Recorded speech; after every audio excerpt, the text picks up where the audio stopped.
Hello बच्चों, 9th class आपकी worksheet number 42 है साइंस की। आप इसे पढ़ चुके होंगे।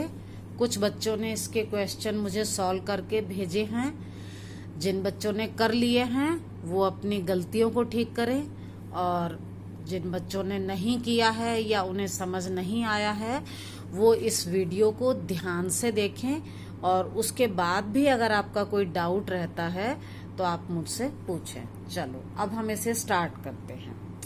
देखो, इसमें ये लेसन 9 चल रहा है, बल तथा गति के नियम, और आपका टॉपिक है संवेग संरक्षण का नियम। तो टॉपिक को स्टार्ट करने से पहले मैं आपसे बात करती हूँ संवेग की। संवेग क्या होता है?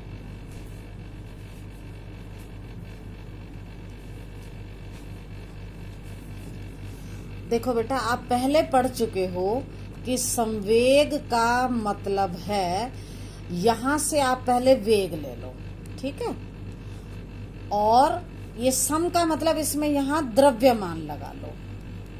तो संवेग होता है द्रव्यमान और वेग के गुणनफल को संवेग कहते हैं। संवेग किसे कहते हैं? द्रव्यमान और वेग के गुणनफल को संवेग कहते हैं। इसे हम P द्वारा दर्शाते हैं, द्रव्यमान को हम m से दर्शाते हैं, और वेग को हम v से दर्शाते हैं। तो आपका फॉर्मूला बनेगा P बराबर m गुणा v। आप इसको ऐसे भी लिख सकते हो, P बराबर mv। ये संवेग का फॉर्मूला है, द्रव्यमान गुणा वेग। अब हमें इसका अगर मात्रक निकालना हो तो हम क्या करते हैं? देखो, ये m द्रव्यमान है और द्रव्यमान को हम किलोग्राम में लेते हैं, ठीक है। ये v वेग है, वेग को हम लेते हैं मीटर प्रति सेकंड में। तो इसका मात्रक हो जाएगा किलोग्राम मीटर प्रति सेकंड, ठीक है बेटा। अब हम अपनी वर्कशीट पर आते हैं। जिज्ञासा दीदी बंदूक से गोली छोड़ने पर वह पीछे की ओर प्रतिक्षेपित क्यों होती है?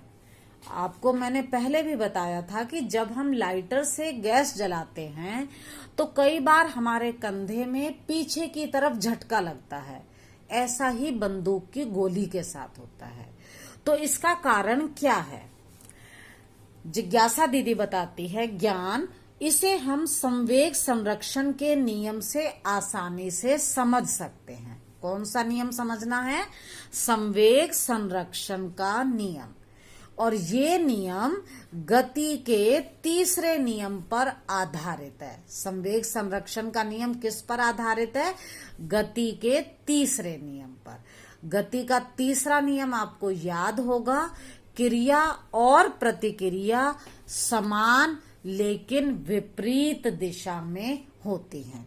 जैसे ये दो पेन हैं, इन दोनों के बीच में ये टक्कर होती है, तो ये वाला पेन इसके ऊपर बल लगाता है और ये पेन इसके ऊपर बल लगाता है। देखो, जब ये पेन इससे टकराता है, ठीक है, तो क्या हुआ? इसने इस पर बल लगाया जिसे हम कहते हैं क्रिया बल। लेकिन उसी समय ये भी इस पर बल लगाता है। तभी तो देखो, आप देखो, जब भी मैं दोनों को टकरा रही हूं तो ये इसने इस पर बल लगाया और इसने इस पर। तो जो ये बल इस पर लगा रहा है वो प्रतिक्रिया बल है। दोनों बराबर हैं, लेकिन इसका बल इस दिशा में है और इसका बल इस दिशा में, विपरीत दिशा में है। आगे देखो, इस नियम के अनुसार संवेग संरक्षण का नियम क्या है? दो वस्तुओं के संवेग का योग। मान लो यही दो वस्तु हैं, इसका भी संवेग है, ये दोनों गति कर रही हैं, दोनों का कुछ ना कुछ संवेग है। उनका योग टकराने से पहले, देखो, इसका संवेग और इसका संवेग, दोनों का योग जोड़ लो, ठीक है। टकराने से पहले जितना है, टकराने के बाद भी इनका संवेग उतना ही रहेगा। दो वस्तुओं के संवेग का योग टकराने से पहले और टकराने के बाद बराबर रहता है। वो ना घटता है ना बढ़ता है। जितना टकराने से पहले संवेग था उतना ही टकराने के बाद रहता है। कब? जबकि उन पर कोई असंतुलित बल कार्य ना कर रहा हो। शर्त क्या है? उस पर कोई और बल कार्य ना कर रहा हो। आगे देखो, दो वस्तुओं का कुल संवेग टकराने की प्रक्रिया में अपरिवर्तनीय मतलब नहीं बदलता या संरक्षित जितना है उतना ही रहता है। इसके अनुसार मान लो अब हमने गोली और बंदूक का उदाहरण लिया, तो गोली और बंदूक दोनों का संवेग जो है वो 0 है। क्यों? देखो, मान लो, ड्राइंग अच्छी नहीं है पर कोई नहीं, आप इसे समझ जाओ। मान लो ये आपकी एक बंदूक है, ठीक है, और यहां इसके अंदर ये गोली है। अभी दोनों विराम अवस्था में हैं, गोली चल नहीं रही है। तो मान लो इसका द्रव्यमान है m, चल नहीं रही, तो इसका जो वेग है वो है 0, ठीक है। द्रव्यमान मान लो इसका m है और इसका वेग है 0। 0 क्यों लिया? क्योंकि गोली विराम अवस्था में है, अभी चली नहीं है। तो दोनों को गुणा करके संवेग आ जाएगा। m को 0 से गुणा करेंगे तो 0 आएगा, ठीक है। इसलिए गोली और बंदूक का संवेग गोली छोड़ने से पहले 0 है, 0 है। फिर क्या होता है बेटा? गोली छोड़ने पर जब मैंने बंदूक के इस ट्रिगर को दबा दिया, ठीक है, इसको दबाया, तो गोली क्या करेगी? चलेगी। गोली का कुछ ना कुछ वेग होगा, अब 0 नहीं होगा। मान लो उसका वेग अब है v, तो इसका कुछ अब 0 नहीं होगा, इसका संवेग होगा mv के बराबर, ठीक है। हाँ, तो गोली छोड़ने पर बंदूक गोली पर बल लगाकर उसे त्वरित करती है, मतलब उसके वेग में परिवर्तन करती है। उसी समय गोली भी, देखो गोली चली तो क्रिया हुई, प्रतिक्रिया भी जरूर होगी। उसी समय गोली भी बंदूक पर विपरीत दिशा में बल लगाती है। देखो, गोली पर बल लगा इस दिशा में, गोली क्या करेगी? प्रतिक्रिया करेगी और वो इस दिशा में बल लगाएगी, और इस दिशा में बल लगाएगी तो झटका हमारे हाथ को लगेगा। विपरीत दिशा में त्वरित करती है, जिसकी वजह से कुल संवेग 0 ही रहता है। मान लो इधर उसका संवेग था mv, ठीक है, और जब गोली ने पीछे की तरफ लगाया तो भी वो संवेग लगाएगी mv, और दोनों क्या हो जाएंगे? बराबर, ठीक है। दोनों क्या हो जाएंगे? बराबर। मान लो अगर ये 0 है तो ये भी 0 हो जाएगा, दोनों बराबर होंगे। अब बेटा हम इसे समीकरण से कैसे सिद्ध करते हैं? देखो, समीकरण से सिद्ध करने के लिए आप ये देखिए, थोड़ा बड़ा दिखाया है मैंने इसे। मान लो A और B दो गोले हैं, ये गोला A है और ये गोला B है। इसका द्रव्यमान m1 है, इसका द्रव्यमान m2 है। इसका जो वेग है आरंभ में, शुरू में, मान लो u1 है, मतलब ये चल रहा है, गति कर रहा है, और आरंभिक वेग है u1 और इसका आरंभिक वेग है u2। देखो, ये इस साइड जा रहा है, ये इस साइड जा रहा है, ठीक है। अब हम देखते हैं इसका संवेग क्या होगा। संवेग होता है द्रव्यमान गुणा वेग। द्रव्यमान था m1, वेग है u1, तो संवेग बना m1 u1। इसी तरह इस गोले का संवेग देखो, ये बनेगा m2 u2। फॉर्मूला यही है ना, संवेग बराबर द्रव्यमान गुणा वेग, तो ये बन जाएगा m2 u2। अब बेटा जब दोनों जा रहे हैं तो यहां पर आकर इन दोनों की क्या होगी? टक्कर। ये दोनों टकरा गए, A और B दोनों गोले आपस में क्या हुआ? टकरा गए। अब जब टकरा गए तो मैंने आपको अभी बताया था, जब भी टक्कर होगी तो ये तो इसके ऊपर बल लगाएगा और ये इसके ऊपर, दोनों एक दूसरे पर बल लगाएंगे। इसने, ए गोले ने जो बल लगाया वो मान लो है FAB, जो एफ का मतलब फोर्स, बल, ए बी का मतलब जो ए ने बी पर लगाया, ठीक है। और बी गोले ने जो बल लगाया वो है एफ बी ए। एफ का मतलब बल कौन सा, जो बी ने ए पर लगाया, ठीक है। मान लो इसकी टक्कर में टाइम लगा टी सेकेंड, ठीक है, इसकी टक्कर में टाइम लगा टी सेकेंड। टकराने के बाद क्या होगा, दोनों फिर आगे चलने लगेंगे।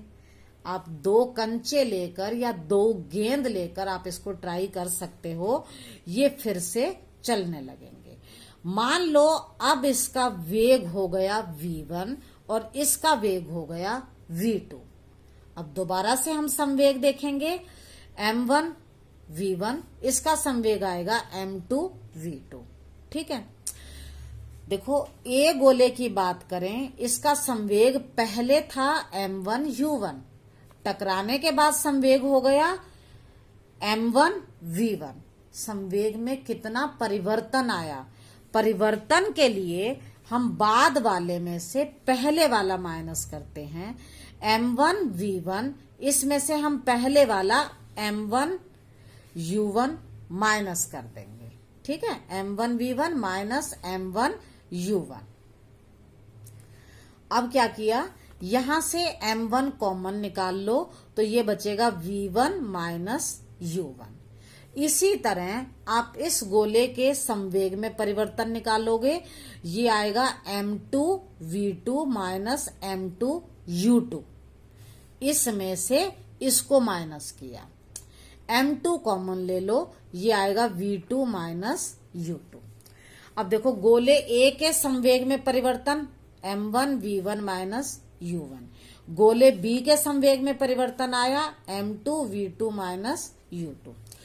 अब टक्कर हुई t समय के लिए, हम निकालेंगे ए के संवेग में परिवर्तन की दर। बेटा जब भी दर शब्द आ जाए आपको बटे में लगाना है t, तो ये आ जाएगा m1 v1 माइनस u1 बटे t। इसी तरह आप बी गोले का निकाल लो, m2 v2 माइनस u2 बटे t, ठीक है। अब बेटा हमने न्यूटन की गति का दूसरा नियम पढ़ा था और उस नियम के अनुसार क्या था, वस्तु के संवेग में परिवर्तन की दर, वस्तु के संवेग में परिवर्तन की दर मतलब ये वाली चीज उस पर लगाए गए बल के समानुपाती होती है। मतलब ये किसके बराबर होगी, बल के। बल को हम F से दर्शाते हैं, कौन सा बल, जो A ने B पर लगाया, ठीक है। इसी तरह से अगर हम गोले B को लेते हैं तो संवेग में परिवर्तन की दर थी m2 v2 माइनस u2 बटे t, और ये बराबर होगा F बल के, कौन से बल के, जो B गोले ने A गोले पर लगाया, B ने A पर लगाया, ठीक है। ये था दूसरा नियम। अब तीसरे नियम पर आपने देखा, देखो ये वाला बल है क्रिया बल और ये बल है प्रतिक्रिया बल। क्रिया और प्रतिक्रिया समान लेकिन विपरीत दिशा में होती है। मतलब ये वाला बल और ये वाला बल दोनों बराबर होंगे लेकिन विपरीत दिशा में होंगे, ठीक है। ये वाला F और ये वाला F, F का मतलब बल, ठीक है। दोनों क्या हैं, बराबर हैं लेकिन विपरीत दिशा में हैं, और विपरीत दिशा के लिए मैंने क्या लगाया, माइनस, ठीक है। अब F ए बी था m1 v1 माइनस u1 बटे t, जो अभी आपने निकाला, और F बी वाला था m2 v2 माइनस u2 बटे t, ये आपने पिछले पेज से उतारा, इसके आगे लग गया माइनस। अब देखो इसको गुणा करो, m1 v1, ठीक है, माइनस m1 u1 बराबर m2 से गुणा करो m2 v2 माइनस का, और ये माइनस माइनस प्लस हो जाएंगे तो ये आएगा प्लस m2 u2, ठीक है। अब हमें क्या करना है, ये है m1 v1, ठीक है, m1 v1, और जो इधर माइनस में है इसको मैं इस साइड ले आई तो ये प्लस में हो गया m2 v2 बराबर ये जो माइनस में था इसको मैं इधर लाऊंगी तो ये प्लस में आ जाएगा m1u1 प्लस m2u2। ये u है बेटे। इसका मतलब m1u1 और m2u2 था टक्कर से पहले वाला वेग, और टक्कर के बाद वाला वेग है m1v1 प्लस m2v2, दोनों बराबर हैं। इसका मतलब टक्कर से पहले गोलों का कुल संवेग बराबर टक्कर के बाद गोलों का कुल संवेग। यही हमें देखना था कि संवेग में परिवर्तन नहीं होता, वो